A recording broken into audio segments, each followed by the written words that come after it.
اعوذ باللہ من الشیطان الرجیم، بسم اللہ الرحمن الرحیم۔ ناظرین کرام، آپ کو میں خوش آمدید کہتا ہوں اپنے یوٹیوب چینل صداقت اٹلاع کی جانب سے۔ اور آج کا سیگمنٹ ہم شروع کرتے ہیں۔ سیگمنٹ شروع کرنے سے پہلے آپ ایسا کریں کہ میرے چینل کو لائک کیجئے، سبسکرائب کیجئے اور بیل آئیکن کو پریس کیجئے تاکہ ہماری ہر سبجیکٹ میں آنے والی جو ویڈیو ہے وہ آپ کو بر وقت ملتی رہے اور آپ کی معلومات میں اور آپ کی رہنمائی میں خاطر خواہ اضافہ ہو۔ ہم کوشش کرتے ہیں کہ آپ کے لیے اچھے سے اچھے موضوع پہ جو ہے ویڈیو بنائیں تاکہ ہمارا جو مشن ہے، ہمارا جو مقصد ہے کہ عوام الناس کو ایجوکیٹ کرنا، عوام الناس کو انفارمیشن پہنچانا، یہی ہمارا مقصد ہے۔ اور اس میں رب کی خوشنودی بھی حاصل ہوتی ہے اور ہمارا دل بھی مطمئن ہوتا ہے۔ آج کا جو ہم نے موضوع چنا ہے وہ کافی لوگوں کا ہمیں آ رہا تھا میسج کہ جی آپ ہمارے معاشرے میں ایک بڑی سلسلہ چل رہا ہے کہ وہ ظاہر ہے موت مرگ ہر گھر میں ہوتی ہے، سب نے اس دنیا سے جانا ہے، لوگ مر جاتے ہیں تو مرنے کے بعد جو ہے وہ وراثت، یعنی جس کو ہم انگلش میں انہیریٹنس کہتے ہیں، اس میں بڑے بہنوں بھائیوں کے درمیان اور رشتہ داروں کے درمیان بڑے جھگڑے پیدا ہو جاتے ہیں۔ تو اس پہ آپ ایک اپنا لیکچر بنائیں تو کوئی ابتدائی معلومات، یعنی ابتدائی معلومات ہمیں ہماری رہنمائی کریں، ہمیں بتائیں یہ کیا ہے۔ اور زیادہ تر جو لوگ سوال کرتے ہیں وہ یہ ہے کہ ہمارا اس کا لیکچر کا آج کا موضوع یہ ہے کہ بیٹیوں کا وراثتی حصہ ہضم کرنا کیا ایک گناہ ہے؟ یہ ہے ہمارا موضوع۔ وہ لوگوں نے پوچھا یہ ہے کہ بیٹیوں کو تو حصہ دیتے نہیں ہیں اکثر، ہم مسلمان ہیں، ہمارا قرآن پہ یقین ہے، ہم نمازیں پڑھتے ہیں، روزے رکھتے ہیں، حج عمرے کرتے ہیں، اللہ پہ یقین ہے، روز آخرت پہ یقین ہے، لیکن قرآن کی بات نہیں مانتے۔ یہ قرآن میں حصے دیے ہوئے، یہ کسی شخص نے، کسی آدمی نے نہیں بنایا، یہ اللہ پاک نے جو ضابطۂ حیات نسل انسانی کو سنوارنے کے لیے، اس کی رہنمائی کے لیے نازل کیا، یہ قرآن میں حصے دیے ہیں۔ تو قرآن میں تو بیٹیوں کا بھی حصہ ہے اور قرآن میں بیٹوں کا بھی حصہ ہے، قرآن میں بیوہ کا بھی حصہ ہے، قرآن میں ماں کا بھی حصہ ہے، قرآن میں باپ کا بھی حصہ ہے، اور بڑے واضح انداز میں کسی جگہ ایمبیگوٹی یا کوئی مبہم بات نہیں ہے، بالکل کلیئر ہے، وہ میں آپ کو بتاتا ہوں۔ اب بات یہ ہے کہ آج کا لیکچر جو ہے ہم اس پہ کریں گے اور ہم آپ کو سادہ انداز میں اور سیدھے سیدھے طریقے سے بتائیں گے کہ یہ وراثت جو ہے وہ کیسے ہوتی ہے اور کیا ہوتی ہے اور حصے عام طور پر کتنے ہوتے ہیں۔ یعنی کوئی ایسی بات، کوئی ایسی چیز ہم آپ کو نہیں بیان کریں گے جس میں آپ یہ محسوس کریں کہ ہمیں اتنی کمپلیکیٹڈ پریپوزیشن اور اتنی کمپلیکیٹڈ لیکچر میں ہمیں باتیں بتائی گئی ہیں، ہمیں تو سمجھ نہیں لگی یہ کیا میکانزم ہے، یہ نظام کیا ہے۔ تو میں نے اپنے اس لیکچر کو بڑا ہی نہایت ہی سادہ اور سمپل رکھا ہے۔ ایک تو بات آپ کو بتاتا چلوں کہ میں نے اس کو جتنے بھی میرے لیکچر آگے ہو چکے ہیں اور آئندہ ہوں گے سب کے سب اردو میں، جبکہ ہمارا جو کوٹ ورک ہوتا ہے ٹوٹلی انگلش میں ہوتا ہے، ٹوٹلی انگلش میں ہوتا ہے۔ ہماری ڈرافٹنگ، ہمارے کیسوں کی ڈرافٹنگ، ہمارے معاملات اردو بھی چلتی ہے، زیادہ تر یہ جو چھوٹی تحصیلیں ہیں یا چھوٹی عدالتیں ہوتی ہیں ان میں اردو بھی چلتی ہے، لیکن زیادہ تر انگلش۔ ہماری جو جتنی بھی لا بکس آپ کو نظر آ رہی ہیں تمام کی تمام انگلش میں ہیں، حالانکہ ہماری لینگویج جو ہے وہ اردو ہے، قومی زبان اردو ہے۔ اور یہ انگلش اس لیے ہے کہ یہاں پر انگریز کی حکومت رہی ہے اور عدالتی نظام اور جو ہمارے اسٹیچوٹس ہیں، جو ہمارے قوانین ہیں، ان کی ساروں کی کتابیں انگریز نے بنائی ہیں، زیادہ تر ہم نے اڈاپٹ کیے ہیں انگریزوں کے لا، اور وہ انگلش میں بنے ہیں، تو وہ ایک نظام چل رہا ہے اس طریقے سے اور وہ چلتا رہے گا، ٹھیک ہے۔ مسئلے تو حل ہو رہے ہیں، انگلش میں ہو یا کچھ ہو، انگلش ہم جانتے ہیں اور انگلش پڑھی بھی جاتی ہے، بہت جگہ بولی بھی جاتی ہے، اور جج صاحبان اور وکلا صاحبان سب انگلش جانتے ہیں، کرتے ہیں۔ اب بات یہ ہے کہ جو سوال پوچھا گیا ہے وہ یہ ہے کہ ہمارے معاشرے میں والد کے مرنے کے بعد بھائی جو ہیں اکثر اوقات بہنوں کا حصہ جو ہے وہ ہضم کر لیتے ہیں۔ وہ کہتے ہیں جی بہنوں کی تو شادی ہوگی، وہ تو اپنے گھر میں آباد ہیں، انہوں نے تو کبھی حصہ مانگا نہیں بھائی، وہ انہوں نے حصہ نہیں مانگا، انہوں نے شرم سے حصہ نہیں مانگا، یا لحاظ داری آپ کی یا جھگڑے لڑائی فساد کو اوائڈ کرنے کے لیے یا آپ کی عزت کرتے ہوئے حصہ نہیں مانگا۔ اس کا مطلب ہرگز یہ نہیں کہ ان کا حصہ نہیں بنتا یا وہ حقدار نہیں ہے، وہ حقدار ہیں، وہ قرآن کی روح سے حقدار ہیں اپنے حصے کی۔ آپ کی خواہش یا میری خواہش یا کسی ABCD کی خواہش کے مطابق ان کا حصہ جو ہے وہ سرنڈر نہیں ہو گیا، وہ قرآن کی روح سے حقدار ہے۔ تو قرآن کی روح سے کتنے حصے کی حقدار ہیں، کیا ہیں، وہ میں آگے چل کے آپ کو بتاتا ہوں۔ اب بات یہ ہے کہ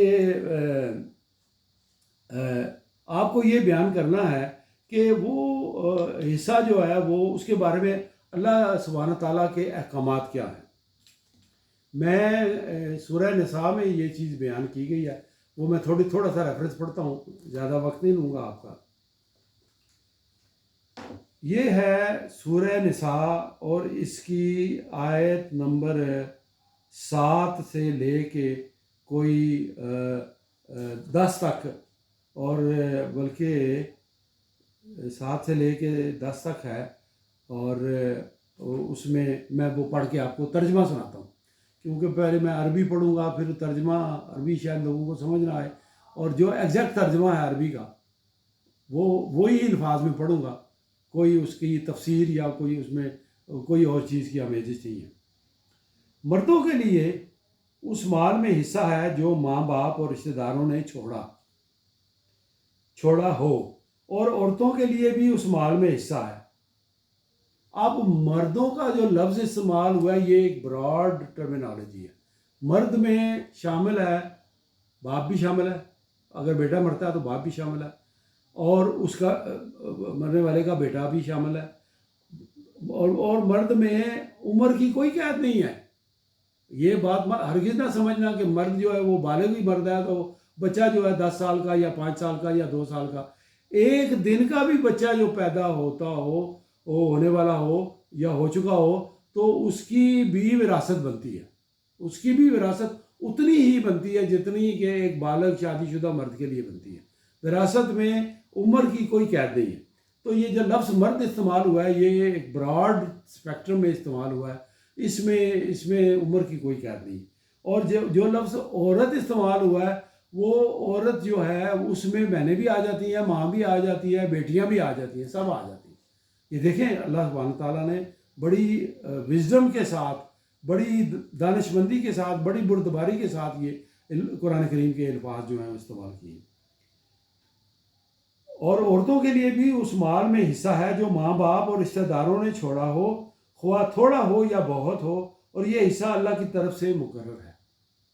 یہ حصہ اللہ کی طرف سے مقرر ہے، یعنی خدا نے فکس کر دیا ہے، خدا نے بتا دیا ہے کہ یہ حصہ ہے، اور خدا کا مقرر کرنا یہ ہے، یہ اٹل ہے، حتمی ہے، اس میں کوئی گنجائش نہیں ہے اوپر نیچے کرنے کی۔ اور جب تقسیم کے موقع پر کنبے کے لوگ اور یتیم اور مسکین آئیں تو اس مال میں سے ان کو بھی کچھ دو، اور ان کے ساتھ بھی بھلے مانسوں کی سی بات کرو۔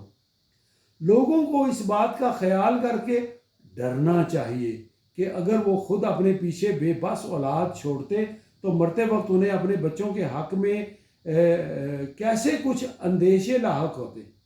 بس چاہیے کہ وہ خدا کا خوف کریں اور راستی کی بات کریں، راستے کی بات یعنی صحیح اور سچی بات کریں۔ جو لوگ ظلم کے ساتھ یتیموں کے مال کھاتے ہیں در حقیقت وہ اپنے پیٹ آگ سے بھرتے ہیں، اور وہ ضرور جہنم کی بھڑکتی ہوئی آگ میں جھونکے جائیں گے۔ میرے تو رونگٹے کھڑے ہو گئے یہ بات سن کے، یعنی وہ اپنے پیٹ میں آگ بھرتے ہیں، وہ یہ سمجھ رہے ہیں کہ ہمارے مال میں اضافہ ہو گیا، ہم موج کریں گے، عیش کریں گے، وہ تو جہنم کا سودا کر رہے ہیں۔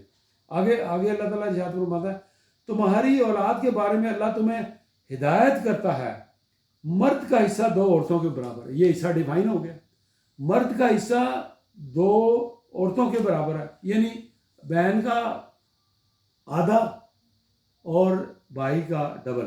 اگر بہن کو 25 روپے ملتے ہیں تو بھائی کو 50 روپے ملتے ہیں۔ آگے اگر میت کی وارث 2 سے زائد لڑکیاں ہوں تو انہیں ترکے کا 2/3 دیا جائے، اور اگر ایک ہی لڑکی وارث ہو تو آدھا ترکہ اس کا ہے۔ اگر میت صاحب اولاد ہو تو اس کے والدین میں سے ہر ایک کو ترکے کا 6واں حصہ ملنا چاہیے، یعنی 1/6۔ اور اگر صاحب اولاد نہ ہو اور والدین ہی اس کے وارث ہوں تو ماں کو تیسرا حصہ دیا جائے، اور اگر میت کے بہن بھائی بھی ہوں تو ماں 6 حصے کی حقدار ہوگی۔ یہ سب حصے اس وقت نکالے جائیں گے جب کہ وصیت جو میت نے کی ہو پوری کر دی جائے اور قرض جو اس پر ہو ادا کر دیا جائے۔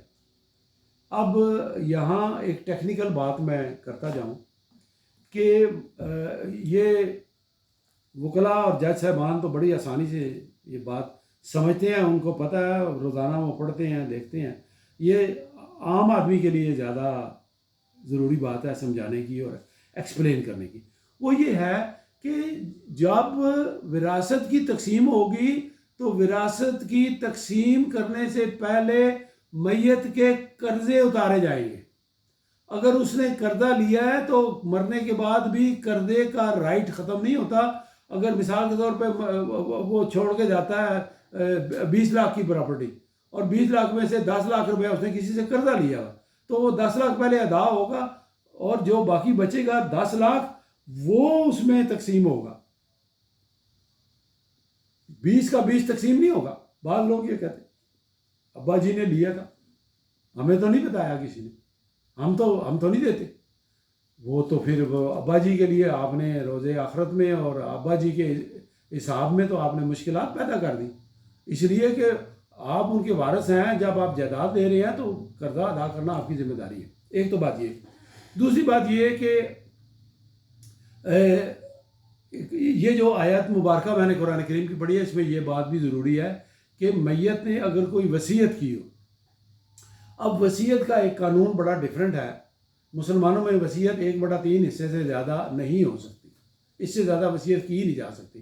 تو وصیت پوری کرنے کے بعد پھر تقسیم ہوگا، پہلے وصیت سیٹسفائی کی جائے گی پھر تقسیم ہوگا۔ اب آگے چلیں۔ اب بات یہ ہے کہ میں مختصر کروں گا، لمبی ویڈیو ہو جائے تو پھر لوگ تھوڑا بور ہو جاتے ہیں، اور ویسے بھی رول یہ ہے کہ چھوٹی ویڈیو ہو تو پھر لوگ سمجھ بھی جاتے ہیں اور ذرا فیڈ اپ نہیں ہوتے، سنتے ہیں۔ ایک ہمارے ہیں اسکالر گزرے ہیں محمد لا کے DF ملا، اور انہوں نے اپنی کتاب میں وہ ٹیبل آف شیئرز میں وہ شیئرز نکالے ہوئے ہیں، وہ میں آپ کو گن کے بتا دیتا ہوں آسانی کے لیے، آپ کی آسانی کے لیے۔ وہ کتاب لے کے نہیں پڑھتا، مشکل ہوگی آپ کے لیے، انڈرسٹینڈ کرنے میں مشکل ہوگی، وہ میں نے وہیں سے نوٹ کر کے لکھا ہے۔ نمبر 1، اگر میت کا والد زندہ ہو تو وہ 1/6 حصے کا حقدار ہے۔ باپ کو 1/6 حصہ، اگر اس کا بیٹا مر گیا ہے تو والد کو 1/6 حصہ۔ اور یہ یاد رکھیں کہ اس سے جب تقسیم ہوتی ہے تو پہلے والدین کو ادا ہوتے ہیں۔ والدین جو ہیں وہ ایز اے شیئرر لیتے ہیں، اور بیوی بھی ایز اے شیئرر لیتی ہے، پہلے اولاد کو نہیں دیا جاتا۔ حالانکہ اولاد جو ہے وہ زیادہ تیزی میں ہوتی ہے، اولاد سمجھتی ہے کہ ہمارا حق پہلے ہے، نہیں، پہلے ماں باپ کا حق ہے، اللہ نے ماں باپ کو پرائرٹی دی ہے۔ اگر میت کا والد زندہ ہو تو وہ 1/6 حصے کا حقدار ہے۔ نمبر 2، اگر میت کی والدہ زندہ ہو تو وہ بھی 1/6 حصے کی حقدار ہے، یعنی 1/6 والد کو ملے گا، 1/6 والدہ کو ملے گا۔ اگر میت کی بیوہ یعنی اس کی بیوی جو ہے مرنے کے بعد بیوہ کہلائے گی، اگر وہ اولاد والی ہو، یعنی وہ اس کے بچے ہوں، ایشو لیس نہ ہو، تو اس کو 1/8 حصے کی حقدار ہوگی۔ 1/8 ماں اور باپ کو دینے کے بعد 1/8 اس کو ملے گا۔ میت کی بیوہ اگر بے اولاد ہو، اگر وہ ایشو لیس ہو، اس کو جو ہے اس کی اولاد نہیں ہے تو اس کو 1/4 حصہ ملے گا، 1/4 اس کو ملے گا۔ اور اگر وہ ایشو والی ہو، اولاد والی ہو، تو پھر آگے کیا ہوگا؟ آگے جو بچ جائے گا، بیوہ کو دینے کے بعد بچ جائے گا، اس کو کہتے ہیں ریزیڈیو۔ ریزیڈیو کا مطلب ہے بقایا جات۔ جو بقایا بچے گا وہ کیسے تقسیم ہوگا؟ اگر ایک بیٹا ہو اور 2 بیٹیاں ہوں تو بیوہ کو حصہ دینے کے بعد باقی جو بچے گا، ریزیڈیو، اس کے 4 حصے ہوں گے۔ 2 حصے یعنی بقایا 2/4 بیٹا لے گا، اور بقیہ 1/4 اور 1/4 دوسری بیٹی لے گی. اب یہاں آپ نے کنفیوز نہیں ہونا کہ آپ تو 1/6 1/6 ادھر ماں اور باپ کو دے رہے ہیں, 1/8 حصہ جو ہے وہ بیوہ کو دے رہے ہیں, تو اب باقی کیسے 2/4 اور 1/4 اور 1/4 یہ بیٹوں کو کیسے؟ تو یہ جو ہے بیٹیوں کا اور بیٹے کا جو تقسیم ہونی ہے 2/4 اور 1/4, یہ اس کا 1/4 2/4 جو باقی بچ جائے گا.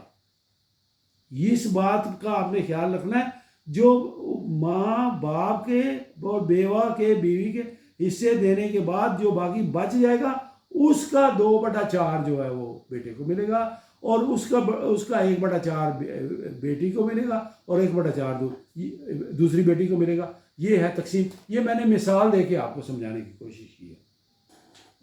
اچھا, اب ایک اور پہلو آپ کو بتاتا چلوں. ویسے تو اس میں اور بھی بڑی کمپلیکیشن ہے. یہ جو میں ساری بیان کر رہا ہوں یہ سنی لا آف انہیریٹنس ہے. شیعز کے جو لا آف انہیریٹنس ہیں وہ تھوڑے مختلف ہیں. لا آف انہیریٹنس ہیں, ان کا ٹیبل جو انہیریٹنس کا ہے وہ ڈیفرنٹ ہے. اس پر پھر کسی وقت بات کریں گے. ابھی ہم کیونکہ پاکستان سنی اسٹیٹ ہے تو ابھی ہم یہ بات کرتے ہیں.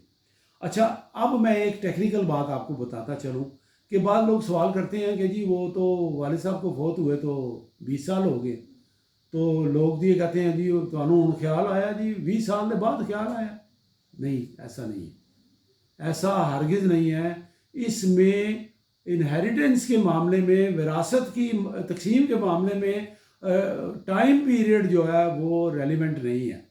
وقت کی کوئی قید نہیں ہے. آپ جب چاہیں جو ہے وہ کیس کر سکتے ہیں, جب چاہیں آپ ان کا ترکہ جو ہے, ترکہ کہتے ہیں جو انہوں نے چھوڑا ہو, وہ تقسیم کر سکتے ہیں.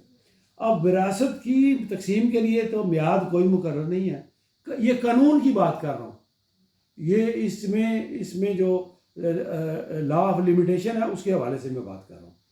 اور میں آپ کو بیان کروں گا کہ ایک تو بات یہ ہوگی, اور دوسری اب ٹیکنیکل بات آپ کو بتاؤں گا کہ آپ کے دل میں یہ سوالات پیدا ہوں گے کہ یہ پروسیس کیسے ہوگا, یہ کیسے کرنا ہے, یعنی وراثت کیسے ہوگی, اس کو ہم سٹارٹ کیسے لیں گے. تو وہ بھی ضروری ہے, وہ بھی آپ کو بتانا نہایت ضروری ہے. میں بریفلی اور شارٹلی کوشش کرتا ہوں مختصر آپ کو بتاؤں. وہ یہ ہے کہ سب سے پہلے آپ مرنے والے کا ڈیتھ سرٹیفکیٹ لیں گے. ڈیتھ سرٹیفکیٹ آپ کو ملے گا یونین کونسل سے, متعلقہ یونین کونسل سے جہاں وہ مرنے والا رہتا تھا. اور یونین کونسل سے سرٹیفکیٹ لینے کے بعد پھر آپ نادرا میں جا کے ڈیتھ کی رپورٹ وہ سرٹیفکیٹ دے کے نادرا میں جمع کرائیں گے, اور نادرا بھی آپ کو ڈیتھ سرٹیفکیٹ جاری کرے گا.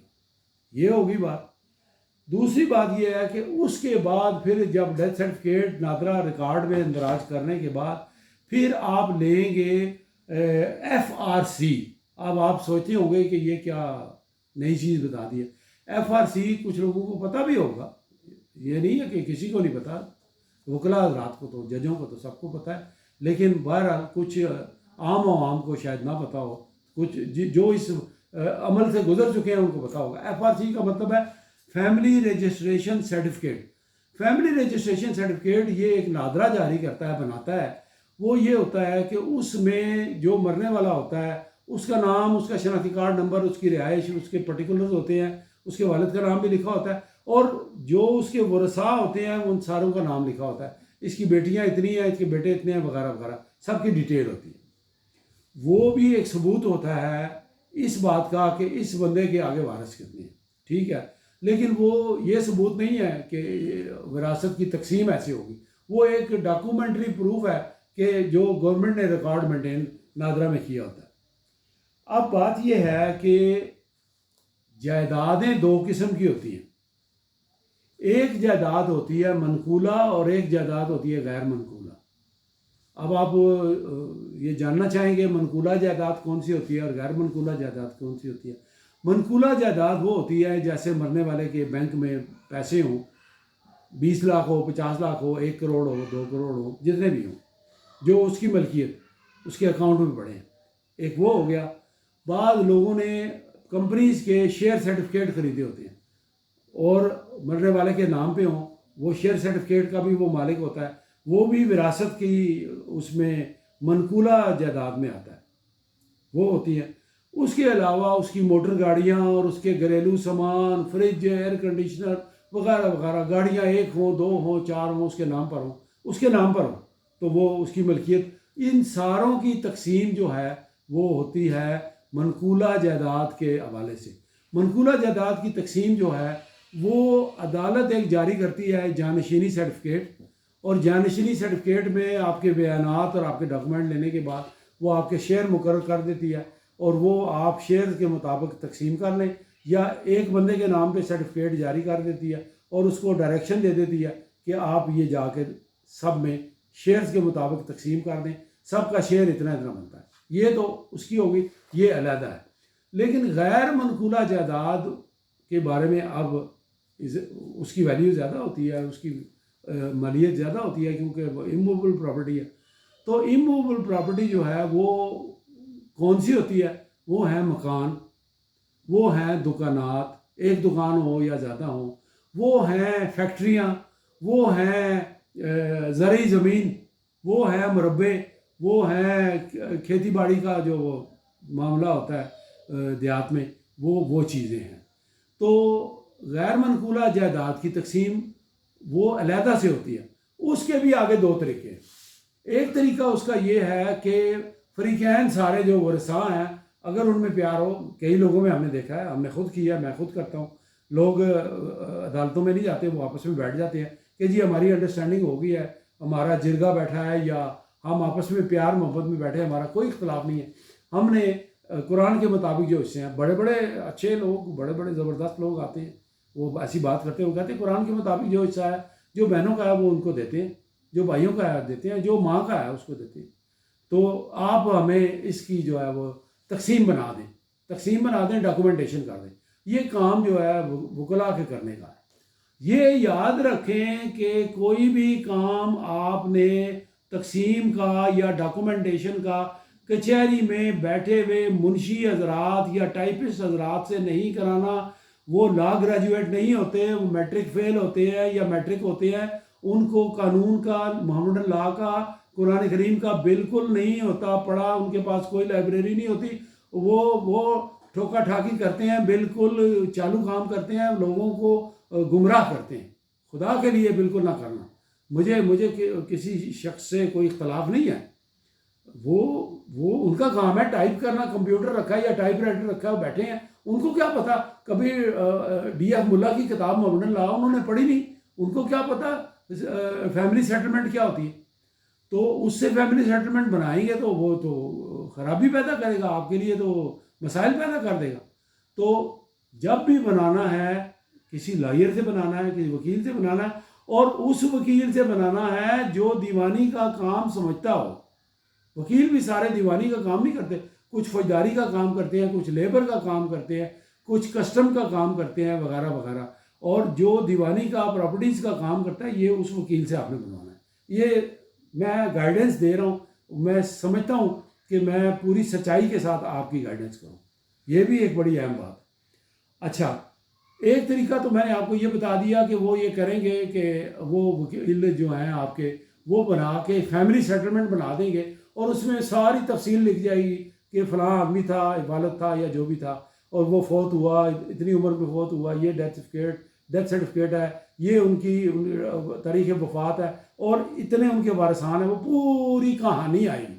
اس کہانی میں لکھا جائے گا کہ یہ پراپرٹی چھوڑی ہے، تو یہ بیٹیاں ہیں، یہ بیٹے ہیں، یہ بیوہ ہے، ان کے یہ حصے ہیں، اور اس طرح سے ہم نے تقسیم کر لیا۔ بعض لوگ یہ تقسیم کر لیتے ہیں کہ جی یہ بیٹے کا حصہ 2 ہے، تو یہ چلو بڑا مکان ہے یہ آپ لے لیں، اور یہ وہ چھوٹا مکان ہے یہ بیٹی کو دے دیتے ہیں، اور یہ ایک دکان ہے یہ ہم والدہ کو دے دیتے ہیں، وغیرہ وغیرہ، اس طریقے سے۔ اور دوسرا اور آخری طریقہ آپ کو بتا دوں، وہ یہ ہے کہ جب پارٹیز کے درمیان ٹسل ہوتی ہے، ٹکراؤ ہوتا ہے، تصادم ہوتا ہے، وہ ایک دوسرے کے ساتھ مخالفت میں ہوتے ہیں، ایک دوسرے کی بات سننے کے لیے یا اکٹھے ٹیبل پہ بیٹھ کے طے کرنے کے لیے تیار نہیں ہوتے، تو وہ معاملہ ان کا کورٹ میں چلا جاتا ہے۔ وہ پھر کرتے ہیں سوٹ فار پارٹیشن، وہ اس کو اردو میں بولتے ہیں دعویٰ دخلیابی بذریعہ تقسیم جائیداد۔ وہ عدالت میں جاتے ہیں، اور عدالت میں جا کے وہ اپنا مقدمہ دائر کرتے ہیں، وہ جائیداد کے ڈاکومنٹ لگاتے ہیں، اور عدالت میں پھر ان کی شہادت ہوتی ہے۔ اب عدالت میں بھی دو طریقے سے معاملات ہوتے ہیں۔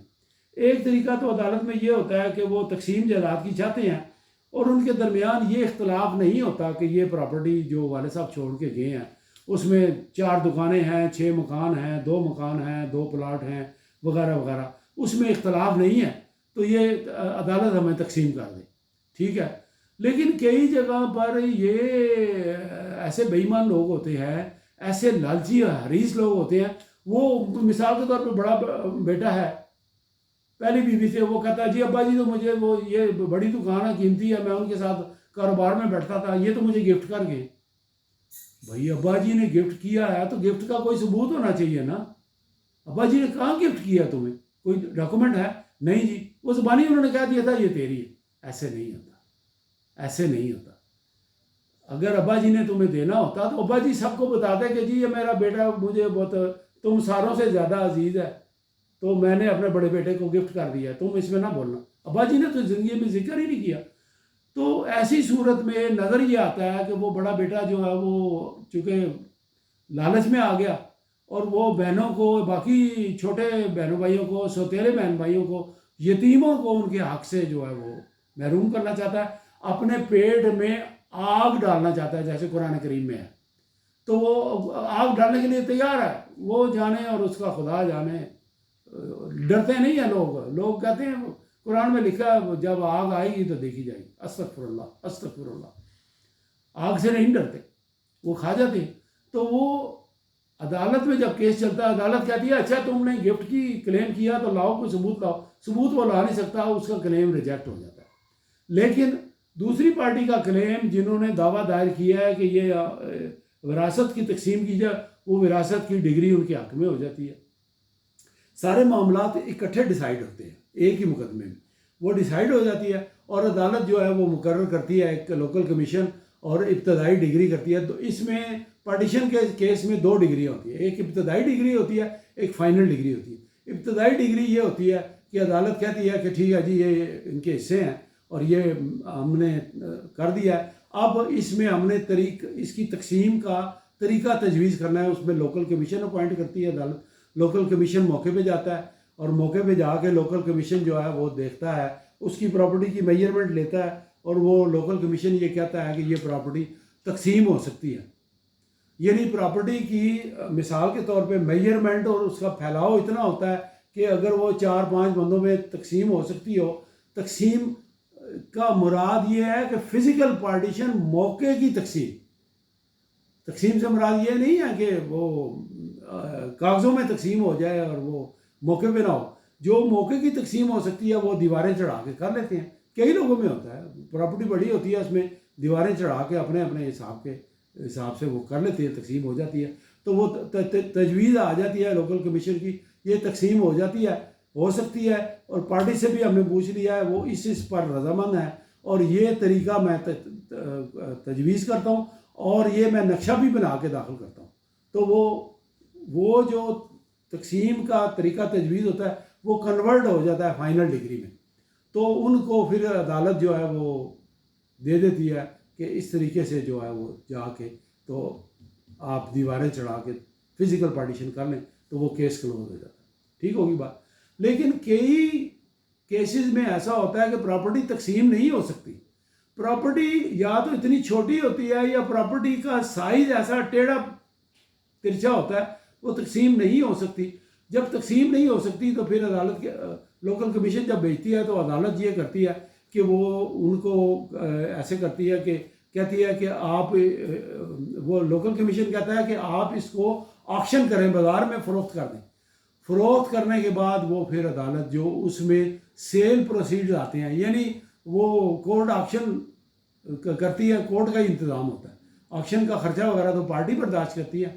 تو وہ جب آکشن ہو جاتی ہے، مثال کے طور پہ وہ 5 کروڑ کی بکی ہے، 10 کروڑ کی بکی ہے، وہ 10 کروڑ عدالت میں جمع ہو جاتے ہیں، تو پھر عدالت حصوں کی حد تک جو ہے وہ تقسیم کرتی ہے اور حصے پھر ان کو مل جاتے ہیں۔ اور اگر کوئی پارٹی عدالت کی اس تقسیم کے طریقہ کار سے مطمئن نہ ہو تو پھر وہ آگے جا کے ہائی کورٹ میں یا ڈسٹرکٹ جج کے پاس اپیل کر سکتی ہے۔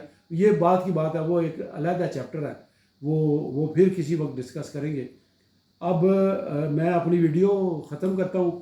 ختم کرنے سے پہلے آپ لوگوں کے لیے ایک نصیحت کی بات کرتا ہوں کہ خدا کے لیے کسی کو اس کے جائز شرعی حق سے محروم نہ کریں. یہ شرعی حق کسی کا مال کھانا یہ بہت بڑا گناہ ہے، اور خاص طور پر بچیوں اور بیٹیوں کو ان کے حق سے محروم نہیں کرنا چاہیے. کبھی یہ ظلم نہ کرنا کہ وہ بچی کی شادی کر دی ہے، وہ اپنے گھر میں آباد ہے، وہ مانگتی نہیں ہے، ایسی بات نہیں ہے. اور کبھی یہ بھی نہ سوچنا کہ جی وہ امی جی تو بوڑھے ہو گئے، امی جی کو تو خرچہ ہم دے رہے ہیں، دوائی دے رہے ہیں. امی جی کے بارے میں قرآن یہ نہیں کہتا کہ ماں بوڑھی ہو جائے تو اس کو حصہ نہ دے. ماں کو بھی حصہ دے، بیٹی کو بھی حصہ دے، بیٹے کو بھی حصہ دے. جس کا جو قرآن کریم کہتا ہے حصہ خدا کے لیے اس کو دے، اپنی آخرت سنوارے. آپ کے بڑے بھی چھوڑ گئے تھے، آپ بھی چھوڑ جائیں گے، ہم بھی چھوڑ جائیں گے. کوئی ساتھ لے کے نہیں جائے گا. ساتھ اگر کوئی چیز جائے گی تو آپ کے نیک اعمال جائیں گے. لہذا آپ کے لیے نصیحت کی بات یہ کرتا ہوں، اپنے پیٹ میں آگ کبھی نہ بھرنا، اللہ کی خوشنودی حاصل کرنا. آپ کے حج عمرے، آپ کے نمازیں روزے قربانی جب قبول ہوگی جب آپ اپنی زندگی قرآن کے مطابق دیے ہوئے نظام پر چلائیں گے. اللہ آپ کو اور ہمیں سب کو اچھائی کی توفیق دے، اور اچھی باتیں کہنے کی، اچھی باتیں کرنے کی، اچھے اعمال کرنے کی توفیق عطا فرمائے. اللہ آپ کا حامی و ناصر ہو. میں اجازت لیتا ہوں، ملتے ہیں پھر ایک نئے سبجیکٹ کے ساتھ، اور تب تک کے لیے اللہ حافظ.